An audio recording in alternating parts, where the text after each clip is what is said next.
Hello दोस्तों, कैसे हैं आप लोग। आई होप कि आप लोग स्वस्थ होंगे, मस्त होंगे और अच्छे से अपनी स्टडी को आगे बढ़ा रहे होंगे।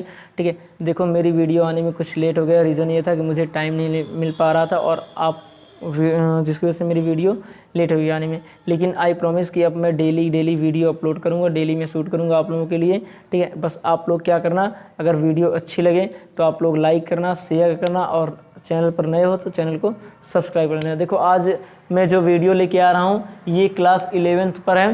ठीक है, और इसका फर्स्ट चैप्टर है मैथ का समुच्चय। देखो समुच्चय क्या होता है, एक समुच्चय बहुत बच्चे कहते हैं कि समुच्चय सर नहीं समझ में आ रहा है, तो मैं कहता हूँ समुच्चय को आज आप लोग इस तरह पढ़ोगे कि समुच्चय आपको बहुत ही मज़ा आने वाला है। समुच्चय कहने मतलब अगर आज आप ये समुच्चय का टॉपिक पढ़ लिए तो आप कभी नहीं बोलोगे सर मुझे समुच्चय नहीं आता। तो देखते हैं समुच्चय क्या होता है। तो हम कहते हैं कि सभी अवयवों को सुपरिभाषित तरीके से व्यवस्थित करने की प्रक्रिया क्या बोलते हैं, समुच्चय। कहने मतलब सभी अवयवों को सुपरिभाषित तरीके से व्यवस्थित करने की प्रक्रिया को हम समुच्चय बोलते हैं। यानी जितने भी अवयव होते हैं उन सबको सुपरिभाषित तरीके से व्यवस्थित करने की प्रक्रिया क्या बोलते हैं, समुच्चय। अब जैसे एग्जांपल के हम बता दें तो मान लेते हैं ये कोई समुच्चय है। अब इसमें जितने भी अवयव हैं, आप कहोगे सर अवयव क्या होते हैं, तो अवयव देखो कोई भी गिनती हो सकती है, कोई भी अक्षर हो सकते हैं, कोई भी चीज़ हो सकती है, कोई भी वस्तु हो सकती है। ठीक है, इन सबको क्या बोल सकते हैं, अवयव। ये सब क्या होते हैं, अवयव। यानी सभी अवयवों को सुपरिभाषित तरीके से व्यवस्थित करने की प्रक्रिया क्या बोलते हैं, हम समुच्चय बोलते हैं। एग्जाम्पल के लिए आप ये समझ रहे हो।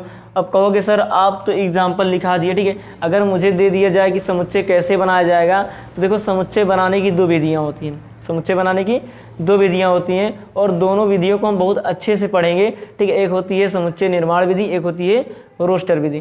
तो यहाँ हम लिखते हैं समुच्चय निर्माण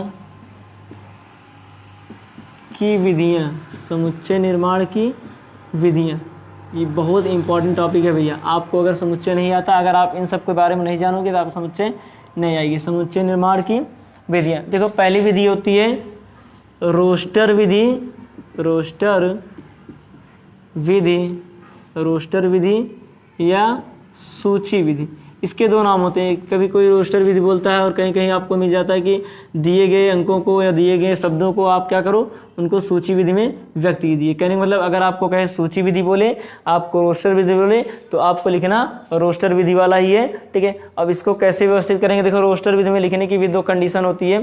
ठीक है, रोस्टर विधि में ये कहा गया है कि जितने भी अवयव होते हैं, ठीक है, कोई भी अवयव दिया रहे, जितने भी अवयव होते हैं उन सभी अवयवों को हम मझला ब्रैकेट के अंदर रखेंगे। और कैसे रखेंगे, तो कामा लगा कर रखेंगे। यानी सभी अवयवों को मझला ब्रैकेट के अंदर हम कामा लगा कर रखेंगे और किसी भी अवयव की पुनरावृत्ति नहीं करेंगे। कहने मतलब अगर आप लिखना चाहो तो यहाँ लिख सकते हो पहली कंडीशन में सभी अवयवों को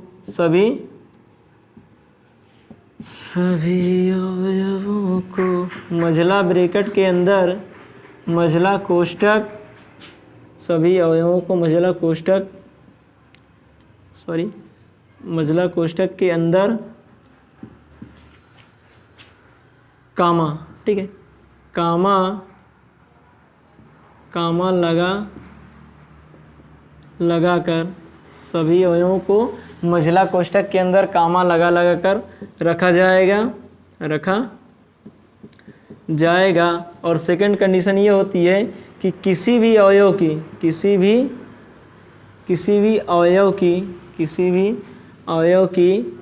पुनरावृत्ति नहीं की जाएगी। ठीक है, नहीं की जाएगी। ठीक है, देखो रोस्टर विधि की दो कंडीशन होती है। अभी यहाँ बताएं तो पहली विधि क्या होती है, पहला कंडीशन क्या होता है, बोलोगे सर सभी अवयवों को हम मझला कोष्ठक के अंदर कामा लगा कर रखेंगे। और दूसरी कंडीशन पूछेंगे तो बोलोगे सर किसी भी अवयव की हम पुनरावृत्ति नहीं करेंगे। जैसे आपको एग्जाम्पल के लिए हम बोल दें कि भैया यहाँ पर लिखा है अविनाश। चलो मान लेते हैं यहाँ पे क्या लिखा है, अविनाश। यहाँ पे लिखा है अविनाश। अब हम कहें चलो भैया बताओ इसको आप क्या करो, आप इसको रोस्टर विधि में या सूची विधि में व्यक्त कीजिए। तो बोलोगे सर रोस्टर विधि में लिखने के लिए यहाँ पर दो कंडीशन आपने बताया है। पहला कंडीशन क्या है, तो बोलोगे सर सभी अवयवों को मझला कोष्ठक के अंदर कामा लगा लगा कर रखेंगे और किसी भी अवयव की पुनरावृत्ति नहीं करेंगे। कहने मतलब यहाँ पर हम मान लेते हैं कोई समुच्चय ए है, आप ए बी सी डी कुछ भी मान सकते हो, ठीक है। यहाँ पर देखो ए सभी अवयवों को कामा लगाकर और मझला कोष्ठक के अंदर रखेंगे, ए कामा बी कामा एच कामा आई कामा एन। अब यहाँ पर ए लिख सकते हैं क्या? देखो एक बार ए लिख चुके हैं, फिर दोबारा ए लिख सकते हैं क्या? तो बोलोगे सर नहीं लिख सकते हैं। पूछेंगे क्यों भैया नहीं लिख सकते? बोलोगे सर आपने तो बताया है कि किसी भी अवयव की पुनरावृत्ति हम दोबारा नहीं कर सकते। हम बोलेंगे चलो अच्छा ए को छोड़ देते हैं, फिर क्या मिलेगा आपको? यस मिलेगा। फिर हम बोलेंगे अच्छा बताओ ए को तो नहीं किया, एच को कर सकते हैं क्या? बोलोगे सर बिल्कुल नहीं कर सकते हैं। हम बोलेंगे क्यों? तो वही बोलोगे कि सर आपने तो बताया कि पुनरावृत्ति नहीं की जाएगी। तो हम कि हाँ बिल्कुल सही है, यानी ये क्या हो गया आपका? समुच्चय। ये क्या हो गया? समुच्चय। यानी रोस्टर विधि द्वारा हम इसको समुच्चय के रूप में लिख दिए। अगर हम आपको बोल दें सेकेंड एग्जाम्पल के लिए, यहाँ पे हम लिख देते हैं जैसे त्रिकोणमिति, यहाँ लिख देते हैं त्रिग्नोमेट्री,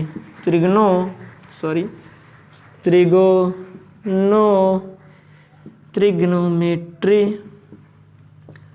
अब कहें चलो भैया इसको रोस्टर विधि में या सूची विधि में व्यक्त कीजिए, तो आपको कुछ नहीं करना, बस आपको याद क्या रखना है कि सर ने बताया है कि सभी अवयवों को मझला ब्रैकेट के अंदर कामा लगा के रखेंगे और किसी भी अवयव की पुनरावृत्ति नहीं करेंगे, ठीक है। तो चलो यहाँ पे कर लेते हैं, यहाँ पे समुच्चय माने तो यहाँ मान लेते हैं समुच्चय भी। आप कुछ भी समुच्चय मान सकते हो, A B C D F G H I J, A से लेकर जेड कर जो मन करे आप वो समुच्चय मान सकते हो। जरूरी नहीं कि आप ए माने हैं तो ए ही मानो, बी माने हैं तो बी ही मानो, आपका जो मन करे वो मान सकते हो। तो हम यहाँ मान लेते हैं समुच्चय भी। अब देखो पहले अवयव को लिखे यहाँ पे टी, फिर कामा करके आर, फिर कामा करके आई, फिर कामा करके जी, फिर कामा करके ओ, फिर कामा करके एन, फिर यम, फिर ई, फिर देखो अब यहाँ पे टी है, यहाँ पर भी टी है। टी को हम एक बार पहले लिख चुके हैं, तो क्या हम टी को दोबारा लिख सकते हैं? बोलोगे सर नहीं लिख सकते। हम पूछेंगे क्यों भैया क्यों नहीं लिख सकते? तो बोलोगे सर किसी भी अवयव की पुनरावृत्ति नहीं की जाएगी। तो हम कहेंगे वेरी गुड भाई, बहुत अच्छा। अब आर है तो आर को लिख सकते हो क्या? बोलोगे नहीं, यानी वाई को हम लिख सकते हैं। वाई की भी एक वही बार पुनरावृत्ति नहीं की गई है, इसलिए हम वाई को लिख सकते हैं। देखो ये हो गई आपकी रोस्टर विधि या सूची विधि। कभी कभी क्या होता है आपका क्वेश्चन थोड़ा सा भी घुमा देगा तो आप कंफ्यूज हो जाते हो। ऐसे अगर आपको क्वेश्चन मिल गया तो आई होप कि आप लोग अच्छे से समझ गए होंगे और इस क्वेश्चन को अच्छे से कर लोगे। अगर आपको ऐसे क्वेश्चन मिल गए तो आप तो पक्का 100% पूरा का पूरा करके आओगे, ये तो आप छोड़ोगे नहीं। लेकिन अगर मैं इसको थोड़ा सा फिरकी बना दूं, कहने मतलब थोड़ा सा क्वेश्चन को घुमा दें, तो देखो आप लोग कैसे कर सकते हो। सेम थोड़ा सा इसको चेंज कर देते हैं। अगर आपसे एक क्वेश्चन पूछे, बोल दें यहाँ पे कोई समुच्चय है सच दैट यक्स सच दैट। देखो सच दैट क्या होता है? तो बोलोगे सर सच दैट का मतलब होता है इस प्रकार, इसको हम पढ़ते हैं सच दैट। ये जो दो बिंदियां होती हैं इसको पढ़ते हैं सच दैट। अब हम कह दें ए समुच्चय ए जो है यक्स सच दैट, यक्स एक सम प्राकृतिक संख्या है या सम प्राकृत संख्या है, सम प्राकृतिक संख्या है। और इसमें हम बोल दें कि 2 less than equal to x less than equal to 4, या यहाँ पे लिख देते हैं 10, यहाँ पे लिख देते हैं हम 10। यानी कह रहा है समुच्चय ए जो है यक्स सच दैट यक्स एक सम प्राकृतिक संख्या है, और उसमें भी एक कंडीशन दे रखा है कि जो 2 है यानी जो यक्स है वो 2 के बराबर भी हो सकता है या 2 से बड़ा हो सकता है। फिर कह रहा है ये जो यक्स है वो 10 से छोटा हो सकता है या 10 के बराबर हो सकता है। अब इसको हम बोल दें कि भैया आप इसको रोस्टर विधि में लिखो या सूची विधि में लिखो, तो बोलोगे सर आपने तो बताया है कि त्रिकोणमिति और वेक्टर जैसे सवालों को हम रोस्टर विधि या सूची विधि में लिख सकते हैं, तो इसको कैसे लिखेंगे? तो हम बोलेंगे भैया बिल्कुल लिख सकते हो। पहले आप क्वेश्चन को ध्यान से पढ़ो, वो कहना क्या चाह रहा है। वो कह रहा है कि यक्स सच दैट यक्स एक प्राकृतिक संख्या है। आपको सबसे पहले पता होना चाहिए प्राकृतिक संख्या होती क्या है। अगर आपको ये नहीं पता तो आपको ये सवाल नहीं आने वाली। देखो प्राकृतिक संख्या, पूर्णांक संख्या, सम संख्या, विषम संख्या, भाज्य संख्या, अभाज्य संख्या, इन सब संख्याओं के बारे में आपको जब तक अच्छे से पता नहीं रहेगा आपको ये सवाल नहीं आने वाली। तो हम यहाँ फिलहाल प्राकृतिक संख्या के बारे में बता देंगे। तो देखो प्राकृतिक संख्या क्या होती है, तो यहाँ पे हम समझ लेते हैं प्राकृतिक संख्या क्या होती है। अगर हम बोलें कि वे संख्याएं जो 1 से प्रारंभ होती है उन्हें क्या बोलते हैं? हम प्राकृतिक संख्या बोलते हैं। उन्हें क्या बोलते हैं? हम प्राकृतिक संख्या। यानी 1 2 3 4 डॉट डॉट डॉट करके अनंत तक, यानी जहां मन करे वहां तक की ये क्या हो सकती हैं, प्राकृतिक संख्याएं हो सकती हैं। अब इसमें एक कंडीशन और भी कह रहा है कि सम प्राकृतिक संख्या, तो सम प्राकृतिक क्या होता है? अब देखो सम क्या होता है, सम को आप लोग अच्छे से जानते होंगे, ठीक है। बचपन में हम लोग को पढ़ाया जाता है 5वीं और 6वीं क्लास में कि भैया वे संख्याएं जो 2 से कट जाती हैं या 2 से विभाजित हो जाती हैं उनको क्या बोलते हैं, सम संख्याएं हम बोलते हैं, ठीक है। तो सम संख्या क्या होती है, बोलोगे सर जो 2 से विभाजित हो जाए उसको क्या बोलते हैं हम, सम संख्या। तो यहाँ पे देखो कह रहा है कि सम प्राकृतिक संख्या, यानी यहाँ पे हम 1 2 3 4 लिख सकते हैं क्या? तो बोलोगे सर नहीं लिख सकते हैं। हम बोलेंगे क्यों? बोलोगे सर इसमें सम विषम दोनों आ रहे हैं, प्रकृति में आप जो बोल रहे हो इसमें सम और विषम दोनों आ रही है, लेकिन हमें कह रहा है कि ओनली सम संख्या। तो यहाँ पे हम लिख सकते हैं कि वहाँ क्या लिख सकते हो? बोलोगे सर यहाँ समुच्चय ए को हम लिख सकते हैं। देखो सम संख्या क्या हो सकती है? तो ये 2 सम है, 4 सम है, दिख रहा है कि नहीं? यहाँ पे हम लिख देते हैं 2 सम है, 4 सम है, 6 सम है, 8 सम है और 10 सम है। देखो हमें 10 के आगे नहीं जाना है, तो 12 भी सम, लेकिन हमें 10 से आगे नहीं जाना, क्योंकि ये बोल चुका है कि जो यक्स का मान है वो 10 के बराबर हो सकता है या 10 से छोटा हो सकता है, लेकिन 10 से अधिक नहीं हो सकता। तो यहाँ हम लिख सकते हैं क्या, 2 4 6 8 10। ये हो गया आपका रोस्टर विधि या सूची विधि। इसमें कहीं आपको कहीं कुछ परेशानी लगी? कहोगे सर नहीं। मैं एक बार फिर से आपको रिपीट कर दे रहा हूँ। देखो रोस्टर विधि में, रोस्टर विधि किसी भी संख्या का रोस्टर विधि लिखने से पहले हम उसको देखेंगे। तो रोस्टर विधि में क्या होता है? तो बोलोगे सर रोस्टर विधि में हम सभी अवयवों को कामा लगा कर रखेंगे, वो भी कहाँ? कहोगे सर मझला ब्रैकेट के अंदर, और किसी भी अवयव की पुनरावृत्ति नहीं करेंगे, ठीक है। कि कोई समुच्चय, जैसे यहाँ कोई समुच्चय ए दे दिया है, तो मान लेते हैं समुच्चय A equal to x such that x एक सम प्राकृतिक संख्या है 2 less than equal to x और x less than equal to 10। यानी कहने का मतलब ये है कि यक्स इस प्रकार है कि यक्स एक सम प्राकृतिक संख्या है, लेकिन कंडीशन क्या है? कह रहा है कि जो 2 है, यानी जो यक्स है वो 2 के बराबर हो सकता है, या फिर या जो यक्स है वो 2 से बराबर हो सकता है, लेकिन जो यक्स है वो 10 के बराबर हो सकता है, लेकिन 10 से बड़ा नहीं हो सकता है। तो इसके लिए हम सबसे पहले जानेंगे क्या, कि प्राकृतिक संख्या क्या होती है। तो देखो प्राकृतिक संख्या क्या होती है, हम बोल रहे हैं कि वे संख्याएं जो 1 से प्रारंभ होती हैं उन्हें क्या बोलते हैं? प्राकृतिक संख्या। जैसे 1 2 3 4 5 6 7 8 1 से लेके अनंत तक, ठीक है। ये सब क्या है? प्राकृतिक संख्या। अगर आपको बोल दे सम प्राकृतिक संख्या, तो प्राकृतिक संख्या तो है, लेकिन सम के लिए बोले तो आप जानते हो कि सम क्या होता है, कि वे सभी संख्याएं जो 2 से विभाजित होती हैं या 2 से पूर्णतया कट जाती हैं उन्हें क्या बोलते हैं? सम संख्याएं। तो यानी सम प्राकृतिक क्या हो गई? 2 4 6 8 10 12 14 16 18 20 22, ठीक। ये सब क्या हो गई?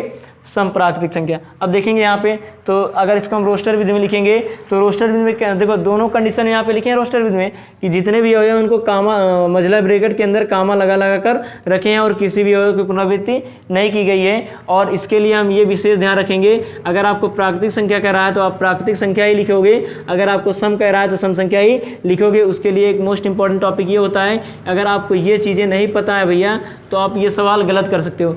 ये इसको बोलते हैं लेस देन इक्वल टू, इसको बोलते हैं ग्रेटर देन इक्वल टू। जब भी ऐसा रहेगा, इस अगर इक्वल टू रहेगा तो आप x का मान 2 के बराबर कर सकते हो, अगर यहाँ पर इक्वल टू नहीं रहेगा तो आप x का मान 2 नहीं कर सकते हो, ठीक है। अगर यहाँ पर भी ऐसी कंडीशन, अगर यहाँ इक्वल टू रहेगा तो x का मान हम 10 कर सकते हैं, अगर नहीं रहेगा तो हम x का मान 10 नहीं कर सकते हैं, ठीक है। ये हो गई रोस्टर विधि। देखो रोस्टर विधि में और एक, अच्छा चलो एक सवाल हम और कर रहे हैं भाई, देखते हैं आप लोगों को पता है कि नहीं। आई होप कि ये सवाल आपको अच्छे समझ में आ गई हो, ठीक है।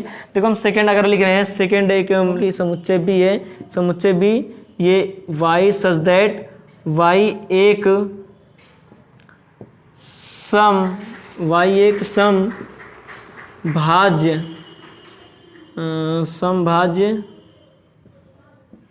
संख्या है, समभाज्य संख्या है। देखो और इसमें भी मैं कंडीशन दे रहा हूँ, ठीक है। यहाँ पे लिख देता हूँ, जैसे यहाँ 4 less than x greater than 12।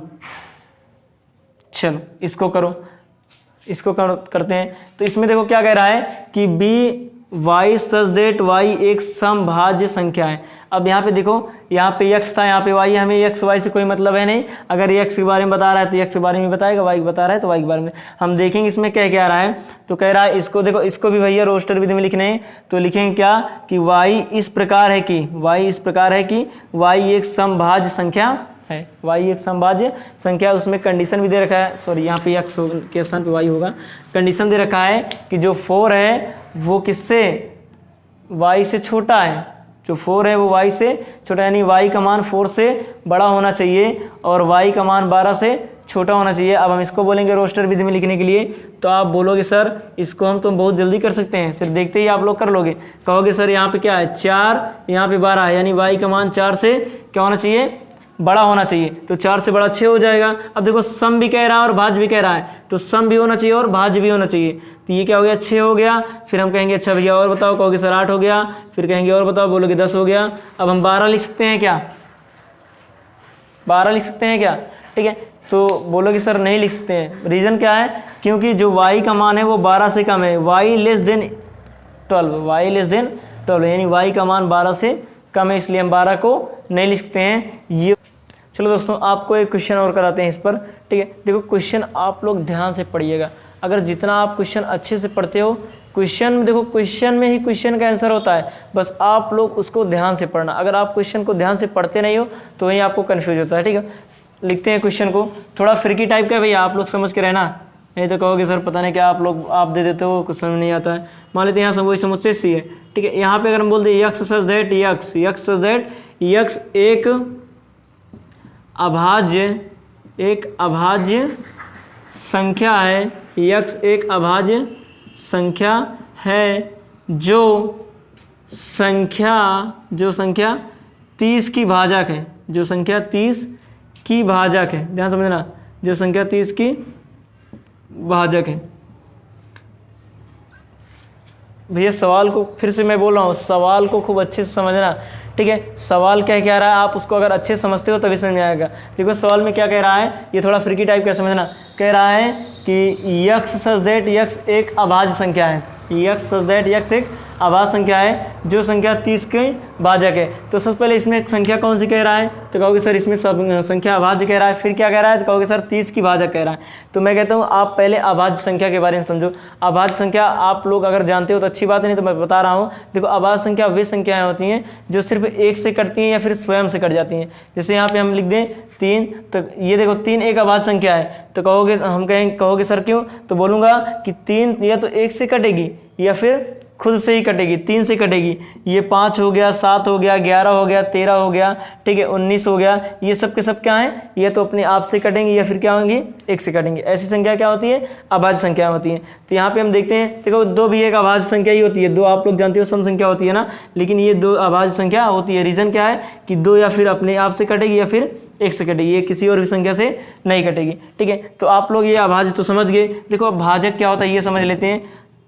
एक भाजक, भाज्य और भागफल, ठीक है। भागफल और भाज्य से मुझे मतलब है नहीं, मुझे मतलब है सिर्फ भाजक से। देखो भाजक क्या होता है कि वे संख्याएं जो किसी भी संख्या को पूर्णतया विभाजित कर दें। जैसे यहाँ पे कोई संख्या 6 लिख देते हैं, ठीक है, और यहाँ पे हम लिख देते हैं 2। अब देखो ये 2 इसको पूर्णतया विभाजित कर देगा, 2 3 6। कहोगे सर हाँ ये पूरा का पूरा कट गया, कहने मतलब ये जो 2 है वो संख्या 6 की भाजक है। यानी जो संख्या किसी भी संख्या को पूर्णतया विभाजित कर देती है उसे क्या बोलते हैं हम, भाजक कहते हैं। अब यहाँ पे क्वेश्चन में क्या कह रहा है, तो कहोगे सर यहाँ पे बोल रहा है यक्स सच दैट यक्स एक अभाज्य संख्या है, ठीक है, यक्स एक अभाज्य संख्या है। अभाज्य संख्या जो संख्या 30 की भाजक है, जो संख्या 30 की भाजक है। हम कहेंगे चलिए चलो सॉल्व करते हैं। फिर अभाज्य संख्या कह रहा है, देखो 30 की भाजक कौन कौन सी होती है पहले हम ये समझ लेते हैं। एक ना तो अभाज्य होती है ना तो भाज्य, इससे एक से हमें कोई मतलब है नहीं।